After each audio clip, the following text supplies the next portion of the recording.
François Rebsamen est l'invité de Preuve par 3 ce soir. Bonsoir. Merci d'être avec nous, maire de Dijon, ancien ministre du Travail dans les premiers gouvernements de Manuel Valls. Et à ce titre, évidemment, votre avis sur la loi travail nous intéresse particulièrement, de même que votre proximité historique avec François Hollande. On y reviendra dans cette émission. Vous connaissez bien le principe de cette émission, divisée en 3 parties. Et il vous faudra répondre à 3 questions principales. La première question, peut-on encore sauver la loi travail alors que le Premier ministre poursuit jusqu'à demain ses consultations auprès des partenaires sociaux et alors surtout que nous sommes à la veille de la manifestation, première manifestation contre ce projet de loi.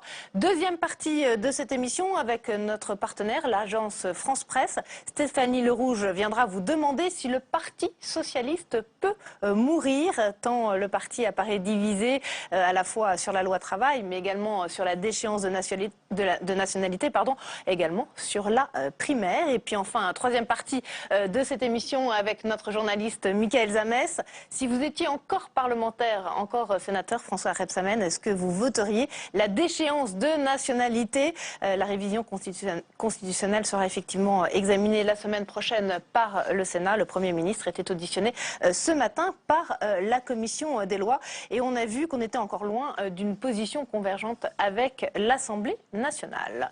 Alors, première partie de cette émission, François Rebsamen, première question, peut-on encore sauver la loi travail? Votre avis? Bien sûr, non seulement la sauver, mais mieux la présenter, l'expliquer et tenir compte des remarques, des propositions d'amendements et de modifications qui ont été faites ou qui vont être faites par les syndicats réformistes. Donc au mieux, ce sera un recul. Pourquoi un recul? La négociation qui s'ouvre et qui est celle ouverte avec les syndicats réformistes, elle est indispensable. Elle est avec d'ailleurs l'ensemble des organisations syndicales et patronales, donc c'est bien de les écouter, c'est bien de les entendre, d'avancer des arguments, d'entendre des arguments contre, et je pense qu'il y aura des modifications qui seront apportées à cette loi. La partie pourtant semble mal engagée, non? Non, je ne le crois pas. Moi-même, j'avais émis quelques réserves sur 2 points. D'abord sur la présentation, qui n'avait pas été très à droite et qui faisait peser a priori une suspicion, vous savez, dans ce pays c'est comme ça, une suspicion de dérive droitière du texte présenté. Pourquoi? Parce que je crois qu'il avait été dit que le gouvernement prendrait ses responsabilités si nécessaire. Et donc, le 49.3 avait été évoqué. Voilà, mais je crois qu'il avait été formulé comme je l'ai indiqué. Mais la vérité... Votre premier défaut première remarque selon vous, c'est le défaut, le manque de pédagogie autour du texte. Oui, je pense défaut réel de communication. Oui, mais je crois que ce texte est sorti alors même qu'il était envoyé au Conseil d'État, qui n'a pas encore été présenté au Conseil des ministres. Et donc, du coup, il a fallu remettre l'ouvrage sur le métier et commencer. D'où vient cette erreur de communication selon vous? Ah, ça, je ne sais pas.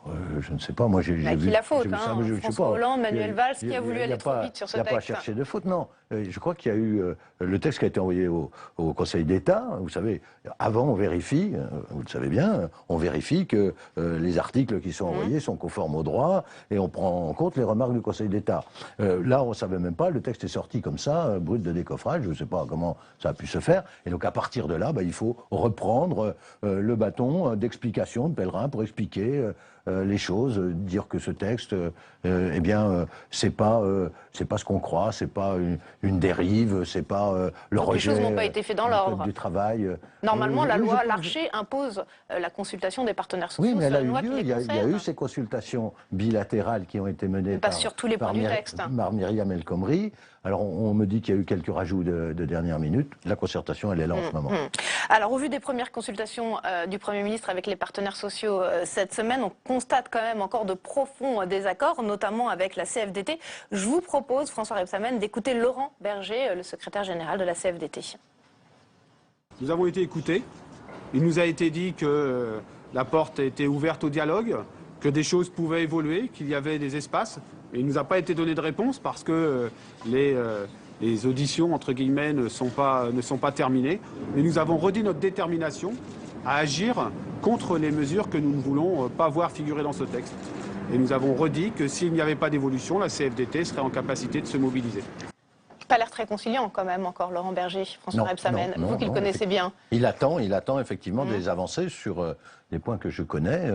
Notamment le barème des indemnités prud'homales. Le barème des indemnités prud'homales et puis la définition des licenciements économiques. Je crois que ce sont deux points qui sont essentiels aujourd'hui dans le débat. Et alors, quelles avancées possibles vous voyez? Est-ce que, par exemple, sur le barème des indemnités au prud'homme, est-ce qu'on peut proposer, par exemple, non pas un plafond, mais un plancher d'indemnisation? Est-ce que ça, c'est une piste de réflexion? Je pense qu'il avait été laissé une marge de négociation, comme toujours, aux parlementaires, parce que finalement, ce texte sortant du Conseil d'État, présenté au Conseil des ministres, il va être mis entre les mains des parlementaires. La Commission des affaires sociales de l'Assemblée, pour commencer, va dire peut-être le plafond qui est mis est insuffisant. Quand on regarde par rapport à l'Allemagne, par exemple, je crois qu'après 20 ans de travail, c'est 24 mois en Allemagne et c'est 15 mois qui est proposé. Donc on peut corriger cela. J'indique quand même que cette barémisation était déjà dans la loi Macron, que moi j'y étais favorable. Mais ça avait été censuré par le Conseil constitutionnel. Oui, pour d'autres raisons. Mais j'y étais favorable, si vous me permettez, je vais dire pourquoi je suis favorable à une barémisation qui peut être indicative. Elle n'est peut-être pas obligatoire, elle peut être indicative. Pourquoi j'y suis favorable? Parce qu'avec ma collègue Christiane Taubira, on a fait le tour des prud'hommes. Et il y a des situations très différentes d'un prud'homme à un autre. Et vous avez des endroits où les salariés peuvent attendre très longtemps. J'ai entendu que la moyenne était de 18 mois. Sûrement pas dans la région parisienne, puisqu'il y a encore un cas de 7 ans qui n'est pas traité entre Donc une certaine inégalité territoriale. Une inégalité territoriale, un manque d'uniformité ou d'uniformisation de la jurisprudence. Donc, qu'il y ait un barème de référence, je pense que c'est une bonne chose. Après, les juges... Le curseur, le meilleur curseur, selon vous, ce serait? Moi, je pense qu'il faudrait faire comme en Allemagne. Comme en Allemagne. Prendre les mêmes niveaux, oui. Ouais. Les patrons ne sont pas aussi forcément satisfaits par ce projet de loi, notamment la CGPME, qui représente les TPE, les PME. Je vous propose d'écouter François Asselin et puis on réagit ensuite. Nous avons besoin de souplesse, nous avons besoin d'être rassurés, nous avons besoin qu'en cas malheureusement de retournement de conjoncture, eh bien, on puisse adapter l'entreprise à son environnement. Et nous constatons avec beaucoup de regret qu'autour de certaines annonces qui sont dans ce texte, certains articles, eh bien, il y a une totale désinformation qui a pris une ampleur phénoménale. Ce qu'on veut tout simplement, c'est qu'on sache, lorsqu'il faut réduire la voilure, eh bien, où chacun met les pieds, que ce soit du côté du salarié comme du côté de l'employeur, surtout quand c'est une petite entreprise qui souvent est très fragile et n'a pas les capacités financières d'un grand groupe. Alors François Asselin fait allusion à l'assouplissement du licenciement économique. Est-ce qu'il faudrait, selon vous, dans ce texte, différencier le cas des TPE et des PME des grands groupes? Et oui, vous savez, quand on fait des différences de ce genre, on peut être sanctionné par le Conseil constitutionnel. Donc il y a là à prendre avec Donc on met tout le monde dans le même précaution, panier, cette multinationales, chose. comme les PME? Non, mais il y a des dispositifs qui renvoient à des accords d'entreprise, de petites entreprises d'ailleurs, dans le texte, qui donnent plus de place aux accords d'entreprise. Et faut rappeler quand même qu'il y a chaque année 36 000 accords d'entreprise qui sont signés, y compris d'ailleurs une majorité par la CGT au niveau local. Donc le fait qu'il y ait des accords d'entreprise correspond, je crois, à l'esprit de ce que demande M. Asselin. Ce qui est vrai, il faut donner de la souplesse, un peu plus de souplesse aux entreprises. Mais en même temps, il ne faut pas retirer des droits aux salariés. Ça, c'est pas possible. Et donc, on a à faire cet équilibre. Je pense qu'il faut revoir les conditions de définition du licenciement économique. Quelles seraient vos propositions à vous? Eh bien, d'allonger déjà les durées de prise en compte, parce que je pense que 4 mois, c'est beaucoup trop court. 4 trimestres, pardon. C'est beaucoup trop court. On pourrait pousser le quoi, le curseur à 5, par exemple? Non, je pense que la CFDT a dit 6, même je pense qu'il faut revoir ça. On ne peut pas avoir de doute sur l'interprétation sur les causes qui amènent à des licenciements économiques. Donc cette redéfinition est à travailler, je pense que c'est ce qu'ils font avec les syndicats réformistes. Donc selon vous, on peut encore trouver un compromis sur ces deux points, qui sont les deux points qui font le plus débat sur ce projet de loi. Il y a le séminaire organisé ce soir avec les parlementaires socialistes. Vous pensez que Manuel Valls peut encore convaincre une partie de ses troupes très hostiles quand même encore au projet de loi? Oui, mais je crois que ces 2 points sont 2 points essentiels et que les parlementaires socialistes socialistes en sont conscients, les présidents de groupe avec lesquels j'ai pu m'entretenir en sont conscients, et si j'ai bien entendu, hier au Bureau national, il y avait beaucoup d'expressions en ce sens, au Bureau national du Parti socialiste. Tout à fait. Donc on a la nécessité de bouger. Il faut bouger, il faut entendre, et il ne faut pas se braquer et dire qu'on est droit dans ses bottes. Non, la négociation, la concertation a lieu en ce moment. Alors justement, le Bureau national du Parti socialiste était hier soir et on a pu entendre la lourde charge à nouveau de Martine Aubry contre ce projet de loi. Je vous propose de réentendre Martine Aubry et on discute après. J'ai essayé d'expliquer à Myriam El Khomri que la réforme du Code du travail qu'elle prévoyait n'est une réforme ni qui améliore la compétitivité des entreprises, ni qui accroît la protection des salariés. Elle est extrêmement dangereuse, notamment sur le droit de licenciement. Elle est dangereuse quand on substitue des accords d'entreprise à des accords de branche. Mettons le paquet sur la formation, sur la recherche, sur l'innovation. Il faut que les salariés se sentent bien aussi dans l'entreprise si on souhaite effectivement qu'ils y soient attachés et qu'ils améliorent encore leur compétitivité. Cette loi, c'est donc une régression, comme semble entendre dire, comme semble dire. Il y a des Martine modifications Aubry. à apporter. Moi, je note que Martine Aubry n'a pas demandé le retrait du texte hier, mais des améliorations à apporter.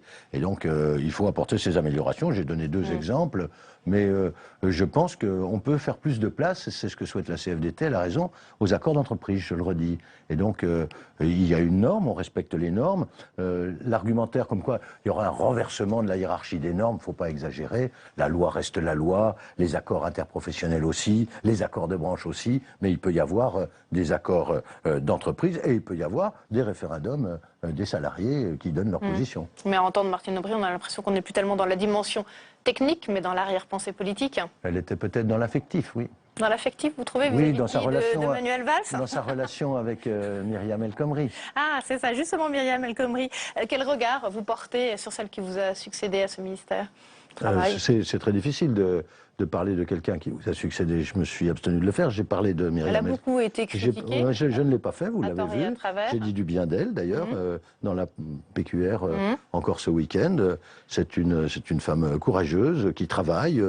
C'est une belle personne. Mais certains s'interrogent, est-ce qu'elle a les épaules assez larges pour porter un tel projet de loi dans ce contexte politique? Elle le porte et puis elle est épaulée pour le porter, là. Emmanuel Valls, est-ce qu'il joue son autorité, sa méthode sur ce projet de loi? Manuel Valls, c'est un moment important pour lui et il en est conscient, je crois. Et donc, il est, je trouve, depuis quelques jours ouvert à la négociation, aux rencontres. Vous savez, il a une histoire qui est un peu commune avec la CFDT. Il a toujours été proche des syndicats réformistes et donc moi, je ne doute pas qu'il les entende. Quand vous dites qu'il joue un moment important, vous pensez à quoi précisément? Je pense, vous savez, on ne sait pas ce qui va se passer demain. On voit qu'il y a, heureusement, maintenant, des grands économistes qui, à nouveau, prennent la parole pour dire ce texte, c'est pas l'infamie qu'on croit entendre. Jean Tirole, par exemple, des gens, oui, ou Philippe Aghion ce matin. Donc voilà, c'est des économistes qui sont des gens tout à fait connus et reconnus. Et ce qui a été ma surprise, c'est quand même que des gens qui ne connaissaient pas le texte encore au départ aient tout de suite crié au loup, quoi. Ah oui, vous pensez à qui? À personne. À personne? Vous pensez à une certaine tribune qui a été publiée, par exemple? Non, parce que je pense quand même qu'ils se sont renseignés, mais je pense que c'est parti très vite et beaucoup de gens ont dit... Ça veut dire que le gouvernement a perdu la bataille de la communication, alors, je pense que la communication était, je l'ai dit, mal engagée et que c'est une des raisons premières de difficultés que rencontre ce texte. Laisser penser, je vais le redire une deuxième fois, de laisser penser que ce texte ne pourrait passer, entre guillemets, qu'avec le 49.3, c'est parce que c'est ça que les gens ont compris. Ça faisait peser sur ce texte une certaine suspicion. Mais quand la communication est mal engagée, est-ce que c'est rattrapable? Ben oui, c'est rattrapable par la concertation, c'est rattrapable par l'écoute et c'est rattrapable par des modifications. Malgré la mobilisation de demain, les manifs, la grève dans les transports? On va voir, faut pas, ça va être déterminé. Faut pas tout mélanger, vous le savez. La journée de demain, ça va être déterminant selon vous? Non, les 15 jours qui viennent, il faut voir si on avance. Je pense qu'il faut qu'il y ait des avancées significatives et que les propositions des syndicats réformistes soient prises en compte. Pourquoi ces mesures arrivent en fin de quinquennat, François Rebsamen? Parce qu'on a fait déjà beaucoup de choses. On a fait beaucoup de choses et moi ce que je constate c'est que malheureusement on ne s'est jamais arrêté pour dire ce qu'on fait. Et ça c'est un des reproches majeurs que je fais à l'histoire de ce quinquennat, c'est de ne jamais avoir valorisé ce qui avait été dit, de ne pas avoir dès le départ, bon c'était un peu le péché originel, excusez-moi de l'expression, de ce quinquennat, de ne pas avoir dit quelle était la situation, de ne pas avoir dit qu'est-ce qu'on allait faire, d'avoir eu peut-être une vision un peu optimiste des choses, il faut le reconnaître. C'est une critique de François Hollande, tout ça? Comment? C'est une critique de François Hollande? Critique non, c'est quand même lui qui préside la République et qui impulse la politique du gouvernement depuis le début du quinquennat. La situation n'est pas facile, elle n'était pas facile quand on est arrivé. Tout de suite, il y a eu des plans de licenciement qui avaient été repoussés. Je peux penser à Peugeot, à PSA. Moi, j'ai reçu ici, en tant que président de groupe, le patron du groupe. Il s'en sort maintenant. Il a fallu 4 ans pour que le groupe ressorte des bénéfices. C'était très important. Donc, voilà. Et puis, il y a eu des choses de fait, des avancées. Je l'ai dit, la gauche du réel, c'est-à-dire celle qui gouverne en ce moment, elle a créé des nouveaux droits. Mais simplement, elle ne les a pas mis en valeur. Encore la prime d'activité l'autre jour, je regardais, on croirait que c'est la CAF qui distribue ça comme ça par décision de la CAF. Très bien, la caisse d'allocation familiale fait très bien les choses, mais c'est une décision qui était d'ailleurs dans ma loi et qui a été mise en œuvre au 1er janvier. On peut parler des retraites après les carrières longues, on peut parler aussi du droit à la formation. Personne n'a parlé vraiment de ce droit à la formation, et puis du compte personnel d'activité, qui est une grande avancée qui est dans le texte et qui devrait être encore renforcée. Donc je reprends ma question, est-ce que c'est un peu la faute quand même de François Hollande qui n'a pas su mettre en valeur ce bilan-là, qui n'a pas su le porter? Peut-être on n'a pas su aussi l'expliquer, peut-être le Parti On a socialiste... toujours dit qu'il manquait toujours une ligne économique, un cap, une stratégie. Peut-être le Parti socialiste n'a-t-il pas non plus fait le travail d'explication qui était nécessaire? Peut-être n'a-t-on pas pris le temps, je me mets dedans, n'a-t-on pas pris le temps de faire la pause de l'explication? Donc on enchaîne les réformes les unes après les autres, mais si on ne s'arrête pas un moment pour dire voilà ce qui a été fait, ben les Français ils ne le savent pas, ils le savent pas, voilà. Ouais, ça leur donne l'impression que tout n'a pas été tenté contre le chômage. Oui, même si je le pense. J'avais dit que l'année 2015 serait meilleure que l'année 2014, vous vous en rappelez. Il y a aujourd'hui, au sens du BIT, moins de 3 millions de chômeurs en France.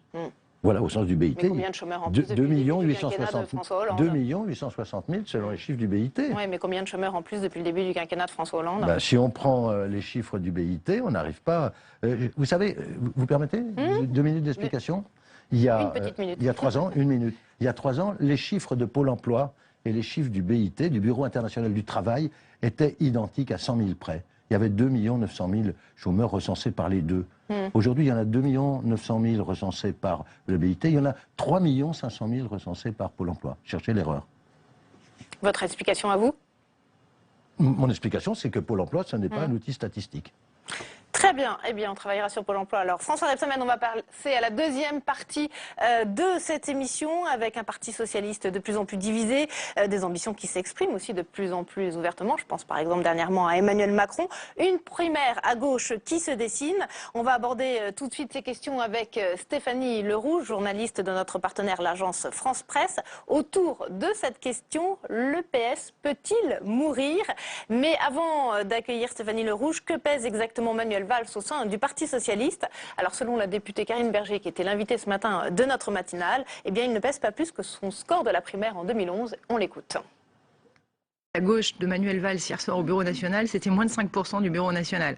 Donc s'il y a irréconciliabilité de gauche, il y en a une qui fait 5% et l'autre qui fait 95%. Donc non, moi je ne crois pas à la fracture irrémédiable de la gauche. Je pense que le Parti socialiste est l'endroit où les deux gauches historiques, en tout cas, ont toujours cohabité, mais qu'il ne faut pas pousser le bouchon trop loin et qu'il y a un certain nombre de positions qui ne sont plus des positions de gauche.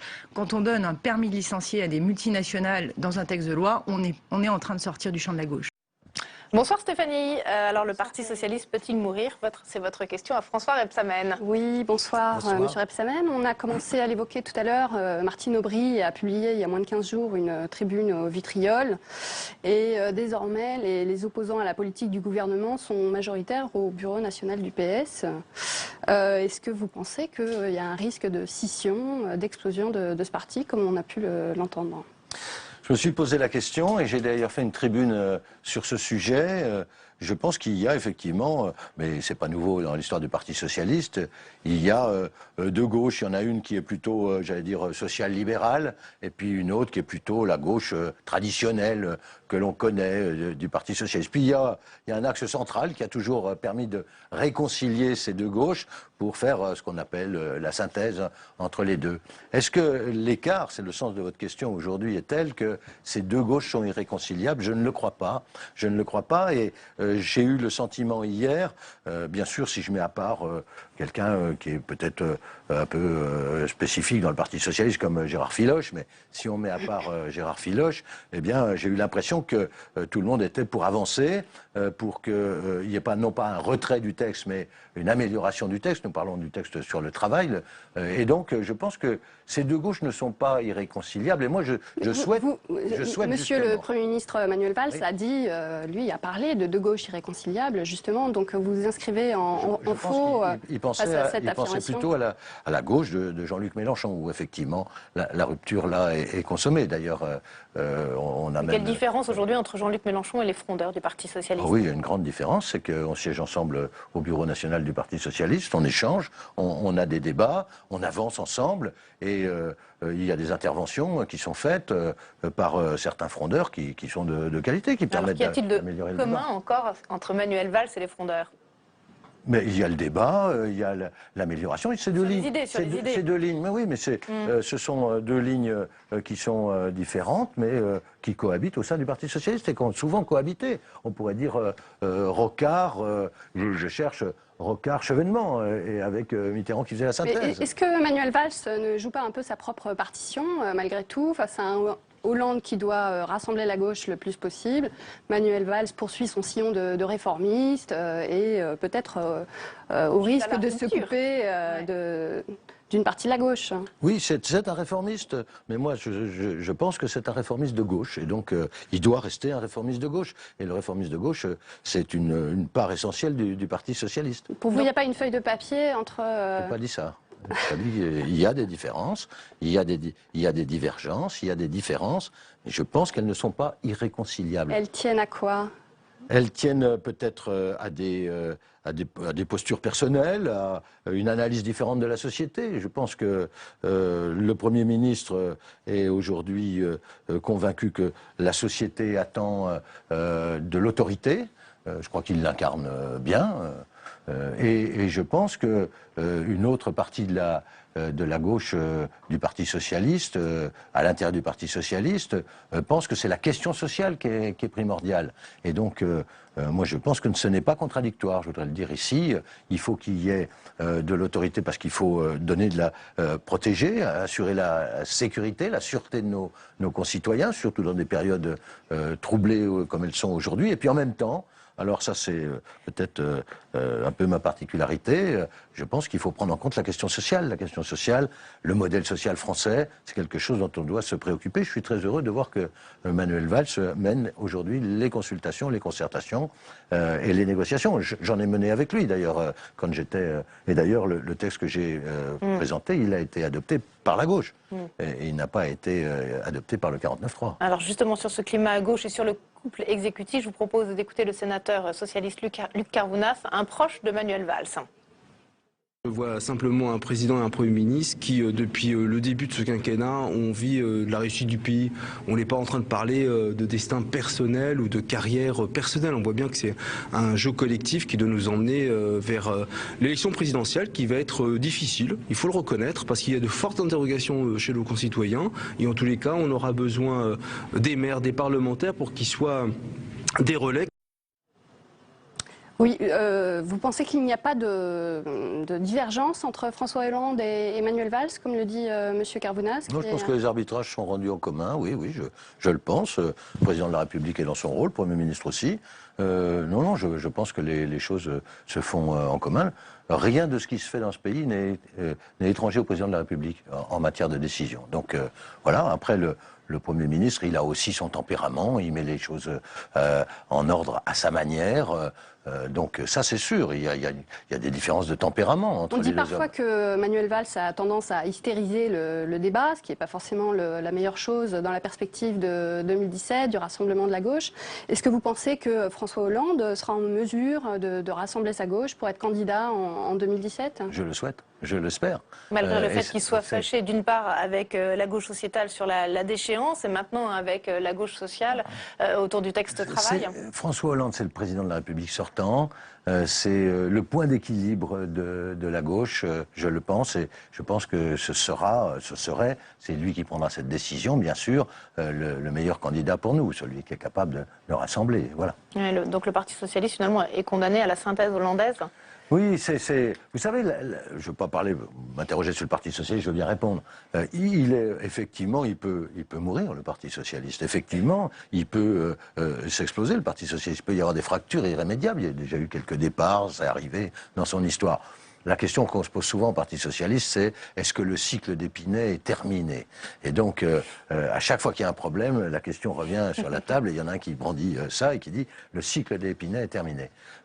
Les partis, ça meurt, ça se transforme, ça se régénère. On le voit à droite aussi, à gauche c'est pareil. Par contre, je suis sûr d'une chose, c'est que la gauche, elle ne mourra pas. Et ceux qui, de temps en temps, s'expriment en disant la gauche peut mourir, non, la gauche, elle ne mourra pas. Comme Manuel Valls, il l'a dit plusieurs fois. Mais c'est une erreur. Le Parti socialiste, oui, il peut mourir. Le Premier secrétaire Jean-Christophe Cambadélis avait lancé cette idée d'alliance populaire justement pour renouveler le parti. Ça n'a pas l'air de très bien fonctionner. Est-ce que la primaire pour la présidentielle, ça pourrait être un autre moyen de faire que les gauches se parlent à nouveau? Dans cette grande maison commune que voulait fonder Jean-Christophe Cambadélis. Vous avez l'air assez dubitatif. Non, je suis dubitatif parce qu'il faut que tout le monde soit d'accord pour participer à cela. Donc, il faut donc, s'il y a une primaire, il faut qu'à la sortie de la primaire, il y ait un seul candidat. Ça serait d'ailleurs une bonne chose. Après, est-ce que le président de la République, s'il est candidat, on met beaucoup de si là, est-ce qu'il a envie de se plier à cette primaire? Je n'en sais rien. Ça peut être une bonne occasion s'il y a à la sortie qu'un seul candidat. Mais c'est pas facile de faire une primaire en étant président de la République, vous en conviendrez. Surtout dans la situation difficile que connaît le pays aujourd'hui. C'est pourtant ce que certains souhaitent, notamment ici au Sénat. Je vous propose d'écouter Marie-Noëlle Lienemann. La sénatrice, elle voudrait une primaire qui irait jusqu'à François Hollande. On l'écoute. Nous, on demande des primaires. Pourquoi? Parce qu'il faut qu'au moment des primaires s'incarnent des personnes et des propositions. Vous ne pouvez pas séparer l'un et l'autre. Et là, les électeurs qui seront aux primaires pourront choisir. Moi, j'ai caché à personne que j'étais prête à être candidate et que je serai candidate s'il y a des primaires. Mais pour moi, la priorité, c'est qu'il y ait des primaires. Deux, vous savez, je me méfie de ces incarnations personnelles. La Ve République nous fait croire cela. Quel est le camp aujourd'hui qui a l'homme providentiel? Personne. Voilà Marie-Noëlle Lienemann qui était interrogée au Salon de l'Agriculture. C'est pour ça qu'on entend un petit coq au début. Donc une bonne partie du PS, les frondeurs, la motion B de Karine Berger, se sont prononcés pour la primaire. Même moi aussi, j'ai dit une primaire, je pense une primaire de toute la gauche. J'ai repris la formule de Macron à Mélenchon. Oui, je pense que c'était une bonne idée. Il faut que tout le monde ait la volonté, quand on fait une primaire, de débattre et d'accepter le résultat de cette primaire. Alors sans passer par la case Hollande. Mais le président, Macron à Mélenchon sans passer par la case Hollande. Si le président est candidat, il dira s'il se plie ou pas à la primaire. La primaire, c'est aussi l'occasion d'affronter ou de confronter plus exactement des lignes politiques. Et c'est pour ça que Marie-Noëlle Lienemann disait cela. Elle représente une partie de l'histoire du Parti socialiste. Est-ce que la participation de M. Mélenchon est indispensable? Parce qu'on a pu avoir l'impression qu'en faire un préalable était une manière de dire non à la primaire, en fait. Donc, est-ce que vous dites, oui, pourquoi pas une primaire, y compris sans Mélenchon? Y compris sans Mélenchon, je vous le dis, y compris sans Mélenchon. Mais c'est vrai que l'idée était quand même d'avoir un résultat qui couvre tout le champ de la gauche. Et de la gauche. Mais avec Mélenchon, c'est extrêmement compliqué, vous le savez. Vous êtes un proche depuis longtemps de François Hollande. François Rebsamen, est-ce que vous continuez à le voir régulièrement? Beaucoup s'interrogent dans son entourage sur est-ce qu'il veut, est-ce qu'il pourrait être candidat en 2017. Tiens, il n'en a pas parlé pour le moment. Il n'en parle à personne? Non, je ne crois pas. En tous les cas, pas à moi. Pas à moi. Je le vois quand je demande à le voir, sans trop de difficultés, mais de cela, nous n'avons pas encore parlé. Donc, on sent beaucoup d'interrogations dans son entourage. Certains semblent un petit peu perdus sur sa stratégie. Est-ce que c'est également votre cas? Non, moi je pense que le moment venu, il fera connaître son choix. De toute façon, il ne peut pas le faire maintenant, puisqu'il a pris... Moi, je crois à la parole présidentielle. Il a dit que sa candidature était liée à l'inversion de la courbe du chômage. Et donc il est vraiment tenu par cette parole. Je le crois. Alors après, quel est l'outil de référence, hein? C'est pour ça que j'ai parlé du BIT, vous l'avez bien compris tout à l'heure. Plus que des statistiques de Pôle emploi. Mais de toute façon, à terme, si le chômage diminue, ça se verra aussi dans les statistiques de Pôle emploi. Et jusqu'à quand peut-il attendre avant de se déclarer? On a pu entendre qu'il pourrait faire savoir qu'il n'est pas candidat s'il ne l'est pas en octobre. Après, ça dépend. Vous savez, il y a eu des stratégies différentes. Après, j'allais dire, c'est presque de la tactique, c'est de la stratégie. En réalité, nous avons eu des présidents sortants qui se sont présentés au dernier moment. François Mitterrand, en mars, autant que je me rappelle, 88 ou quelque chose comme ça, donc qui avait attendu le dernier moment, d'autres qui prennent un peu plus d'avance pour le faire, donc on verra. Il y a la primaire de la droite à la rentrée prochaine, ça doit être au mois de novembre, donc c'est important aussi de voir ce que font les adversaires, donc, parce que là, franchement, maintenant dans cette tripartisation de la société politique, du débat politique, l'essentiel, c'est quand même aujourd'hui d'être devant la droite, donc de rassembler la gauche. De rassembler la gauche. On parle d'une candidature d'Arnaud Montebourg. Vous pensez que ça serait une bonne idée, destructeur? Moi, s'il y a une primaire et qu'Arnaud veut se mettre dans la primaire, très bien. Hein. Il l'a déjà fait une fois. Voilà, il peut le refaire une deuxième fois. Si les candidats sans passer par une primaire? Il ne faut pas non plus... Les primaires, le seul intérêt de la primaire, c'est d'avoir un seul candidat. Après, des fois, on a des surprises. On peut faire 5% et être Premier ministre. Hein. Il y a d'autres ambitions aussi qui semblent se préciser. Je pense à Emmanuel Macron. Il se prépare, il s'en cache même plus vraiment. Il a dit ce matin sur France Inter, j'ai envie de faire plus pour le pays. Il va sortir aussi bientôt 2 livres. Il pourrait être un candidat en 2017, Emmanuel Macron. Moi, même en dehors du parti, hein, non, il n'a mais pas sa carte. Je ne sais pas, je n'imagine pas cela. Il n'est pas effectivement, il n'est pas au Parti socialiste. Moi, ce que je souhaite, c'est qu'il consacre tout son temps et toute son énergie à travailler pour faire réussir ce gouvernement. Mais vous lui prédisez un bel avenir? C'est un garçon intéressant, intelligent. Oui, j'espère, pour nous, pour la gauche. Il a des convictions, c'est un homme de gauche, je le crois, sincèrement, même s'il est un peu trop libéral à mon goût sur l'économie. Il pourrait se lancer dans cette course à la présidentielle sans appartenir à aucun parti. Je lui conseille de travailler en tant que ministre de l'économie dans ses fonctions ministérielles. Hein. Et vous lui conseillez d'être élu aussi avant? Je lui avais proposé, au tout début, je lui ai proposé de venir...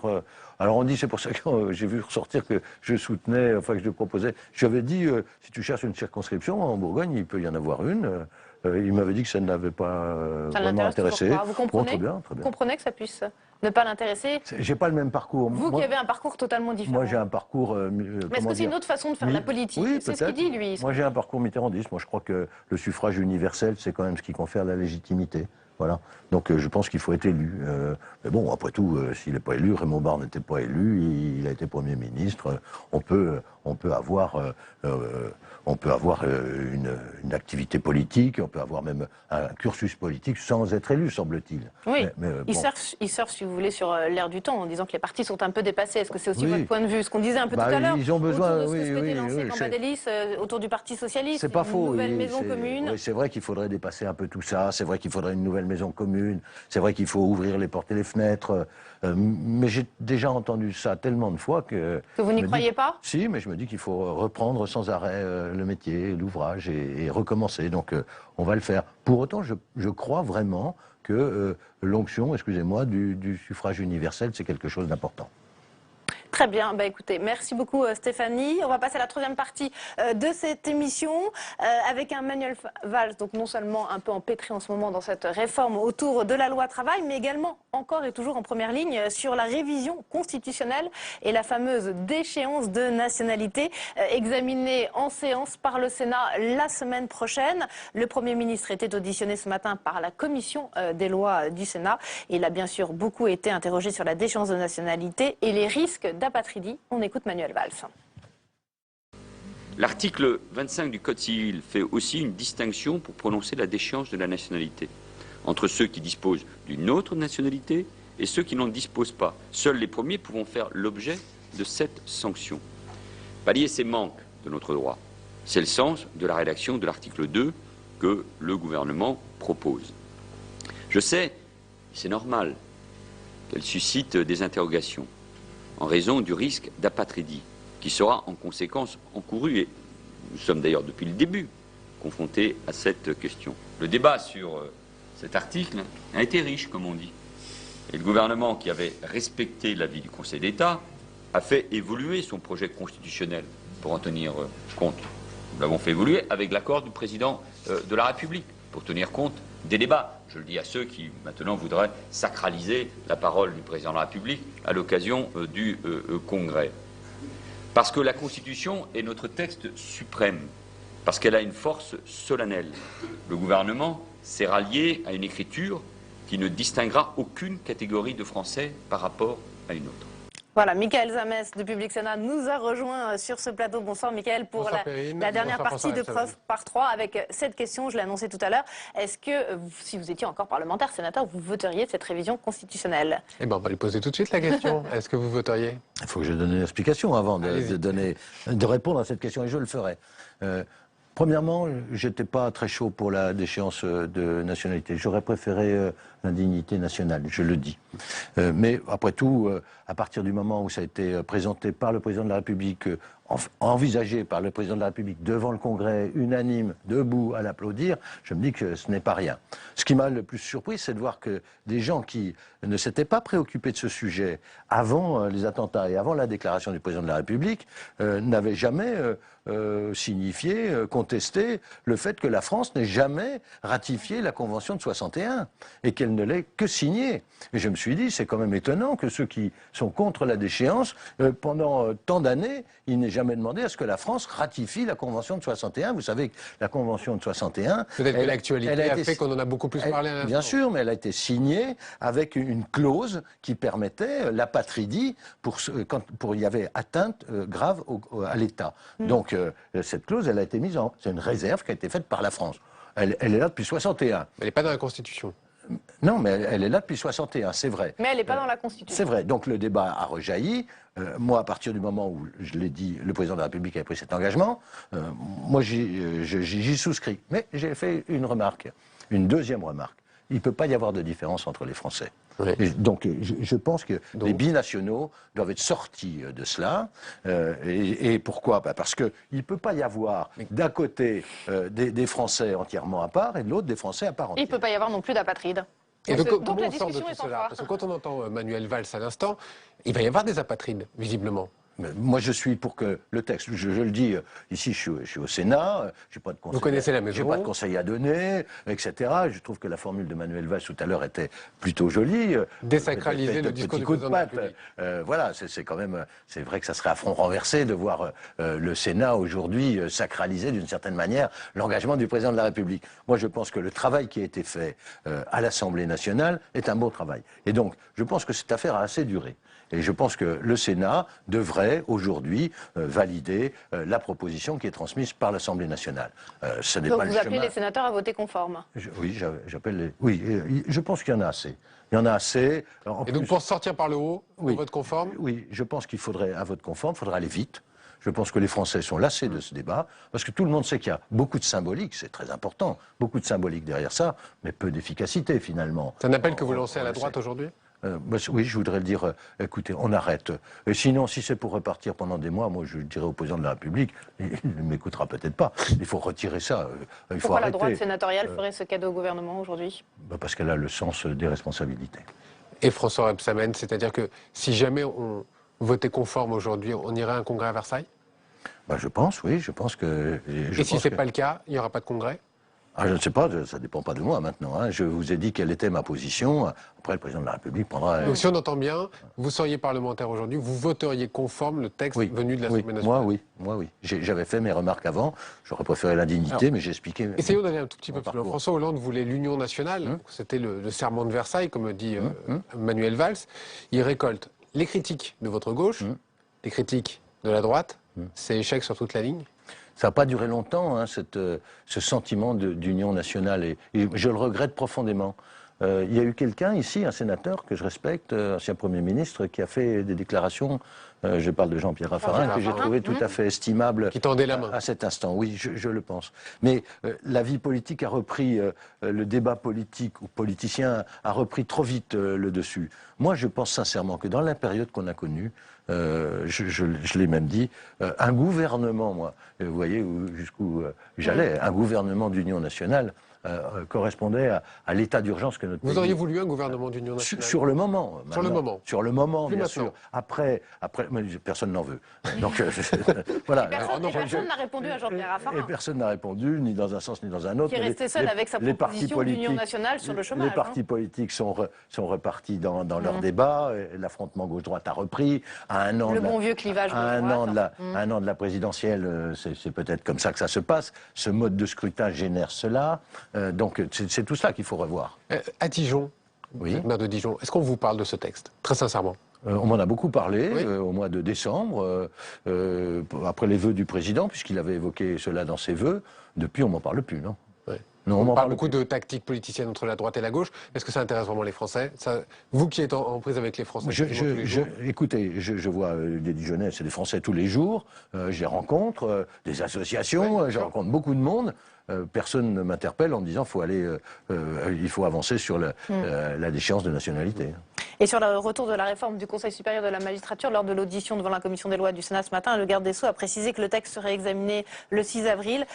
C'est bien ce texte pour rassurer notamment les magistrats qui sont inquiets des nouvelles prérogatives. Oui, je pense que c'est bien ce qu'a fait Jean-Jacques Urvoas, enfin le nouveau garde des Sceaux. Oui, je pense que c'est bien. Et là, vous pensez qu'il y aura une majorité au Congrès je le crois. pour voter cette réforme du Conseil supérieur de la magistrature? Je le crois. Je pense vraiment quand même qu'au moment où on voit des menaces n'ont pas disparu et tout, il doit y avoir un esprit de responsabilité qui doit s'imprimer ici au Sénat également.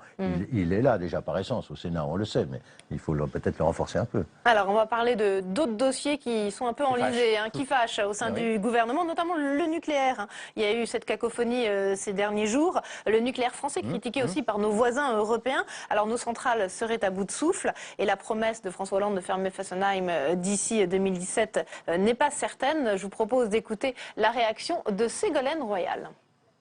Moi, je voudrais quand même dire aux Français qui nous écoutent que fermer un réacteur ou une centrale nucléaire, c'est pas tourner un robinet. Dans une centrale nucléaire, il y a deux conditions pour qu'elle s'arrête définitivement. D'une part, il y a les éléments de sûreté nucléaire. Et la deuxième condition, ça c'est moi qui la donne, la seconde condition, à ceux qui me demandent de fermer du jour au lendemain une centrale nucléaire. Une centrale nucléaire comme Fessenheim, c'est 2000 emplois. C'est 2000 personnes, c'est 2000 salariés. Mais l'engagement numéro 41 de François Hollande est de fermer, ce sont ses termes. Cette promesse va-t-elle être tenue, Madame Royal? Oui, elle sera tenue, je viens de vous le dire. Alors, la promesse tenue, et si on entend Emmanuelle Cos, la ministre du Logement, je dis bien du Logement, elle n'est pas ministre de l'écologie, il faut que ça soit fermé en 2016. Et Ségolène Royal dit, on verra, mais nos centrales sont en bonne santé. Alors qui a raison? Parce que sincèrement, on ne comprend plus rien. Oui, la décision, elle est simple, elle a été prise par l'engagement qu'a fait le président de la République. La centrale de Fessenheim, elle doit fermer. Donc après, il y a des conditions de... Ce que dit Ségolène Royal est juste. Il y a des conditions de sécurité. On ne ferme pas ça comme ça du jour au lendemain. L'engagement est pris de fermer la centrale de Fessenheim. Quand aura-t-elle lieu cette vraie... Oui, parce que comme vous le dites, ça va prendre du temps, mais la décision ferme... Il a dit avant la fin du quinquennat. Ça va prendre du temps, mais peut-être ça sera 2017, peut-être ça sera 2018. Après, il y a les conditions de sécurité qui sont primordiales en la matière. C'est une des les plus anciennes centrales française. Et donc, je pense que l'engagement doit être respecté. C'est 900 mégawatts, autant que je me rappelle. Donc, il faut faire des efforts, mais il faut faire des efforts sur les économies alternatives. Sincèrement, quand la ministre du Logement, je me répète, Emmanuelle Cos, dit qu'il faut que ça ferme en 2016, ministre du Logement, elle est dans son rôle de parler de ça ? Je pense qu'elle veut dire, c'est une jeune ministre, il faut lui pardonner, mais je pense qu'elle veut dire que la décision doit être annoncée officiellement en 2016, au plus tard. Jeune ministre, ou alors elle est sortie de son rôle de ministre et elle a repris oui, mais je veux pas la critiquer, je veux pas la critiquer, mais c'est pas, je crois que Ségolène Royal a bien dit les choses. Ouais, alors les Allemands, ils nous demandent de fermer Fessenheim, les Suisses portent plainte contre nous sur une autre centrale, le Celle du budget, oui. Exactement, et le Luxembourg s'y met aussi, mais on aurait raison contre tout le monde. Et puis pendant ce temps-là, quand même, les Anglais nous proposent, vous ne l'avez pas dit, de construire une nouvelle centrale. Oui, mais en attendant, les autres pays européens près de nous et qui sont frontaliers, ils nous disent, c'est dangereux, il faut tout fermer. Mais on va attendre. Donc, il a raison. On va attendre. On a, nous, je crois, une autorité de sûreté nucléaire qui est de qualité, qui travaille dans la transparence. Et donc, la plus ancienne, c'est Fessenheim. L'engagement a été pris de la fermer. Elle sera fermée. Pour le reste, moi, je fais confiance à l'autorité de sûreté nucléaire et de la transparence.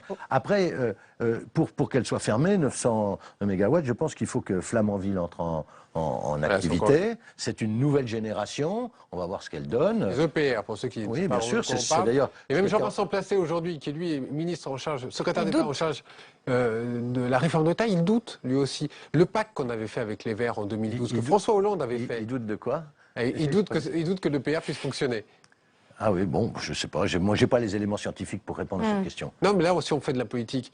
Le pacte qui avait été mis en place en 2012, il a volé en éclats, lui aussi? Non, il n'a pas volé en éclats. C'est les Verts qui ont volé en éclats. Donc, n'existe plus les Verts? Bah non, je crois qu'il y en a plein qui sont partis. Il y en a qui sont quand même au gouvernement. En 2017, vous n'aurez pas besoin d'eux? Des écologistes, oui. Les écologistes. Pas des Verts. Le parti vert Europe Écologie Les Verts, c'était ça, a explosé, tout le monde l'a vu, mais le mouvement écologiste... Alors si le PS n'est pas mort, le mouvement Les Verts sont morts, véritablement? Non, les écologistes, c'est une partie importante de la gauche. Et je pense que les idées qu'ils défendent, qui se sont imposées, eh bien, ce sont des idées qui restent novatrices pour notre société. Donc le problème a été bien évoqué, bien traité, je crois, à travers la COP21. Maintenant, il faut avancer ensemble. Oui, mais je parle avec COP21, ça va suffire. Il y a aussi le dossier Notre-Dame-des-Landes. Oui, il y a le dossier Notre-Dame-des-Landes, mais le gouvernement a du mal à se sortir. Il y a du mal à se sortir de ce... Il y a une proposition qui a été faite par le président de la République. Qui satisfait personne, le référendum. Pourquoi? Quand on donne la parole aux gens, finalement, c'est quand même le mieux. Hein. Vous avez vu le périmètre, c'est la Loire-Atlantique, les autres disent ça ne marchera pas, donc forcément on enterre. Mais laissons déjà les gens de Loire-Atlantique du département. Alors, puisqu'on est sur les collectivités territoriales, la France a été épinglée par ce qu'on appelle le Conseil de l'Europe. Sur la réforme des collectivités territoriales, déplore l'absence de consultation avant cette réforme. On se fait donc épingler par l'Europe. Vous avez conscience de tout ça? Oui. C'est-à-dire l'absence de consultation avec les collectivités locales. Oui, c'est ça, en amont. Bon, je pense que c'est pas grave. Il y avait des engagements qui avaient été pris par les uns et par les autres, par Nicolas Sarkozy à hauteur de 10 milliards d'euros. Par François Hollande à hauteur de 11 milliards d'euros. Donc les engagements ont été pris devant les Français. Il faut bien que les collectivités locales participent à l'effort. Mais pas trop. Voilà, on a atteint le niveau. On a atteint le niveau là. Et on va écouter la réaction du ministre des collectivités à votre micro tout à l'heure, Mickaël. Jean-Michel Baillet. Ah, on me dit que le sonore n'est pas prêt. Pardon, Mickaël. Mais si je reviens un petit peu sur les collectivités, si on parle de Dijon, par exemple, vous aviez dû à l'époque faire ce qu'on appelle des emprunts toxiques. Oui, 3. Ça représente 18% de l'ensemble des encours de l'année. Pour expliquer aux gens, c'est qu'on emprunte un petit peu d'argent aujourd'hui sur les cours de bourse pour essayer d'en récupérer, évidemment, pour financer un petit peu le... La Cour des comptes de l'époque nous encourageait à prendre ce type d'emprunt, oui. Et finalement, aujourd'hui, comment ça se passe pour vous? Par exemple, je vais vous prendre un exemple très simple. Il y a un emprunt qui s'appelle Helvétix, c'est assez connu. Le taux d'intérêt est de 0,24%. De 2008 à 2018, pendant 10 ans, il est sécurisé. C'est-à-dire que la ville gagne beaucoup d'argent, puisque avec un taux de 0,24 depuis 2008 jusqu'en 2018, on gagne de l'argent. À partir de 2018, personne ne peut dire quel sera le taux de cet emprunt. Donc vous ne savez pas si vous gagnerez, si vous... Donc j'ai décidé de profiter des propositions qui sont faites, excusez-moi, pour profiter de saisir les propositions qui sont faites par le gouvernement et d'avoir recours au fonds de soutien pour sortir de cet emprunt. Voilà. Vous avez connu aussi une baisse des dotations des collectivités, certainement beaucoup d'argent en moins. Oui, Dijon est durement frappé. Oui, durement frappé. Durement frappé. Comment est-ce que l'on fait quand on a été ministre, quand on a été sénateur? On sait qu'on peut peser souvent sur des décisions, mais aujourd'hui vous n'êtes plus ministre, vous n'êtes plus sénateur. Non, mais j'ai gardé quand même une capacité, je crois, de peser, et je vais rencontrer François Baroin, j'ai vu André Léniel, et j'avance des propositions. Je pense que si on ne veut pas porter atteinte à l'investissement public, il faut qu'il y ait un effort de l'État. Il vient de le faire. Il y a 1 milliard qui a été mis en place pour doter l'État. Et donc on va vous entendre sur cette question? Oui, bien sûr, on va m'entendre. Vous pourriez prendre une part active dans l'Association des maires de France, par exemple? Je l'ai eu, hein, j'ai été vice-président de l'association. Mais là aujourd'hui, pour est-ce vous que faire vous auriez entendre... envie d'y revenir? Non, mais vous verrez, je prendrai des responsabilités. Ailleurs, dites-nous. Ailleurs, non. Alors, est-ce que vous n'envisagez pas votre retour ici au Sénat? Non. Votre vie de parlementaire, c'est fini? Oui, ma vie de parlementaire est finie. Vous savez que c'est interdit de cumuler, donc oui. voilà, sauf... Mais vous pourriez avoir envie de redevenir parlementaire. J'avais, vous savez, plaidé pour qu'on puisse avoir un mandat de sénateur avec un mandat de... Voilà, bon, Tout à fait. c'est plus le cas. Ça n'avait pas été actif. Très bien. Ça supposerait une grande réforme de la Constitution que j'avais suggéré, d'ailleurs, que je continue de suggérer. Bon, donc c'est plus le cas, je suis pas parlementaire. Je suis ancien ministre, je crois que j'ai une voix qui s'entend dans le domaine des collectivités locales, donc je me ferai entendre, voilà. Responsabilité dans le parti aussi? Non, j'ai beaucoup donné dans le Parti Socialiste. Donc tout ça, c'est une vie que vous mettez de côté? Oui, j'ai d'autres choses à faire, mais... Vous retrouvez quand même votre liberté de parole, maintenant? Oui, je crois. Elle n'a jamais été trop bridée, peut-être quand j'étais au gouvernement, par solidarité. Je pense que c'est un conseil à donner à tous les ministres. On doit être solidaire de l'action du gouvernement. Il est tradition en ce moment pour les hommes politiques d'écrire. Est-ce qu'on pourra vous lire bientôt? Je le pense. C'est pas fini, mais oui. Vous êtes en train d'écrire, alors? Je suis en train d'écrire, absolument. Et on peut vous demander sur quoi, précisément? Sur la vie politique, sur la France, sur... Des anecdotes, par exemple, avec François Hollande? Ma modeste expérience, des anecdotes... Votre long parcours aux côtés de François Hollande. Je vous donne envie de lire le livre, vous verrez. Bien sûr, vous avez déjà un titre, peut-être? Non, pas encore. Bon, on aura essayé, Pierre. On aura essayé, exactement. Mais donc, des fonctions futures, vous voulez pas nous dire non plus lesquelles, dans quel domaine? Associative? Non, vous verrez. On verra tout ça. Bon, alors une actualité future autour de François Rebsamen, mais en tout cas pas de retour. Déjà pour que vous m'invitiez à nouveau. Voilà, et exactement. Mais tout à l'heure vous parliez du non-cumul. C'est vrai que vous avez beaucoup bataillé pour pouvoir cumuler à la fois un titre de parlementaire et d'élu local et sénateur. Oui, voilà. Justement pour pas que les élus soient hors sol. Qu'est-ce que vous constatez aujourd'hui avec votre expérience de seul mandat de maire de Dijon? Bon, que ça va très bien, mais parce que j'ai une histoire personnelle qui fait que j'ai été président de groupe, que j'ai été ministre, etc. Mais c'est vrai que on peut avoir tendance, quand on est seulement maire d'une ville, même d'une grande ville, à se sentir un peu isolé si on n'a pas les réseaux, les relais pour se faire entendre. Il y en a beaucoup qui sont isolés comme cela. Oui, mais... Qui n'arrivent pas à se faire entendre à Paris comme vous. Il y a des associations, c'est pour ça qu'on a regroupé toutes les associations d'élus des grandes villes dans une association unique, qui s'appelle France Urbaine, et nous travaillons ensemble dans cette association. Voilà. Très bien, merci beaucoup François Rebsamen d'avoir été notre invité ce soir sur Public Sénat dans notre émission Preuve par 3. Merci Mickaël, très bonne soirée à tous sur notre antenne.